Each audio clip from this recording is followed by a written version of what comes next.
in eastern Ukraine. The Ukrainian interior minister and journalists accompanying him forced to run for cover. Their convoy had come under shell fire close to areas controlled by the Russian-backed separatists. Ukraine says these are Russia's attempts to provoke it to strike back and provide a pretext for war, and Boris Johnson agrees. Meeting Western leaders in Munich yesterday, he said the attacks are a sign President Putin's plan for an invasion is already being put into effect. In Munich, in an interview with the BBC's Sophie Rayworth, he warned of what's to come. I'm afraid to say that the plan that we're seeing is for something that could be really the biggest war in Europe since 1945, in terms of sheer scale. I think people need to understand the sheer cost in human life that could entail, not just for Ukrainians, but also for Russians and for young Russians. Ukraine's president told the gathering the time for appeasing Russia was over. For 8 years, Ukraine has been a shield. For 8 years, Ukraine has been holding back one of the greatest armies in the world, which stands along our borders, not the borders of the European Union.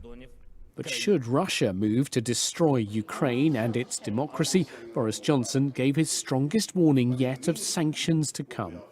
Not just hitting the associates of Vladimir Putin, but also all companies, organizations of strategic importance to Russia. We're going to stop Russian companies raising money on UK markets, and we're even with our American friends going to stop them trading in pounds and dollars. That will hit very, very hard. So Ukraine waits and watches. Mr. Johnson warned a lightning Russian war might initially overwhelm these defences.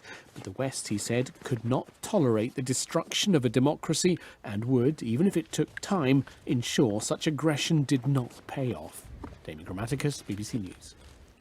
Meanwhile, just north of Ukraine, Russia and Belarus have been holding 10 days of joint military exercises, which are due to come to an end on Sunday.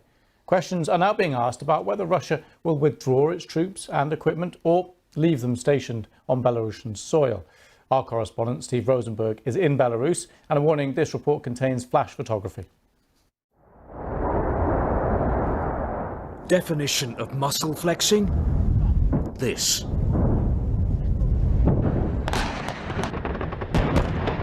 A 100 miles from Ukraine's border, Russia and Belarus are holding joint exercises on an unprecedented scale. NATO says it's the biggest deployment of Russian troops in Belarus since the Cold War. At least 10,000 Russian soldiers within easy reach of Ukraine. But both Moscow and Minsk deny they're threatening anyone. Our country isn't helping Russia to capture Ukraine, and Russia doesn't want to capture Ukraine. We don't need war in Belarus or in Russia. We've had enough war. We still remember World War II. Russia insists that these exercises are purely defensive. Ukraine says this is psychological pressure at the very least.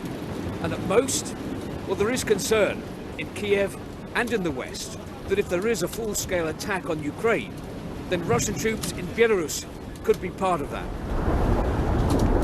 America seems to think so. For months now, Russia has been building up its military forces in and around Ukraine, including in Belarus. They are uncoiling and are now poised to strike. Meanwhile, in Moscow, "You may begin," Vladimir Putin told army chiefs. And they began. The president oversaw drills by Russia's strategic nuclear forces, showing off his country's state-of-the-art missiles. A message, perhaps, to Russia's rivals, and not a subtle one, that for now at least, the Kremlin is in no mood to compromise. Steve Rosenberg, BBC News, Minsk. Well, earlier I spoke to our Kiev correspondent, James Waterhouse, and he told me how people there have been reacting to the threat of possible war. It's feeding into the concern felt by many Ukrainians. There is, as ever, there's peace in Kiev at the moment, but day-to-day life is getting more tricky for Ukrainians. We speak to them, they are worried, yes, some are choosing to move to more western parts of the country, but it's still very much an unknown, despite all this Western intelligence, Western claims that the invasion could take many forms as these troops, these all up 190,000 troops, including the Russian-backed militants, if they were to advance from the north and encircle the capital or come in from the east. So that's done nothing to relax concerns. The diplomatic efforts are continuing in a sense. President Macron is expected to have a phone call with Vladimir Putin today, but in the words of his own officials, this is seen as one final effort to put him off invading. And what are the possible options here for de-escalation? Well, you have to go back to Russia's red lines and what Ukraine is willing to do. Russia wants NATO to publicly say that Ukraine will never join the alliance. It also wants NATO to scale back. NATO's made it clear all the way through that it's not willing to do that. It's increased its presence in the east of Europe, and it said it's up for individual countries to make their choice. The second option, which is being pushed by both Russia and the West, is to get Ukraine and Moscow to engage in what's called the Minsk agreements, these until now failed peace process in those occupied territories in the east of the country. For Ukraine to regain control and secure the border, it has to put in a number of conditions, including immunity from prosecution, a prisoner exchange, as well as hold local elections. Moscow says, OK, we'll agree to that as long as the territories get special status and that there are local elections. For President Zelenskyy here, that's very hard for him to agree to because he was elected on the basis he wouldn't make any concessions. And in their eyes, it would give Russia an influence on the running of Ukraine, which a lot of people are very sensitive to.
Да, вот сейчас они ее ту прошла, ее отрезали, сейчас вот это следующее подходит, это ее следующее.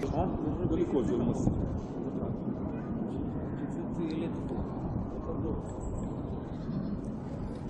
Они дело в том, что туда когда там все горело. Да, да, они же там а мои третий день. цирюльнинские тоже родственники. Я им позвонил, они говорят, у нас все хорошо, говорит, это горит, горят плавки в самом городе.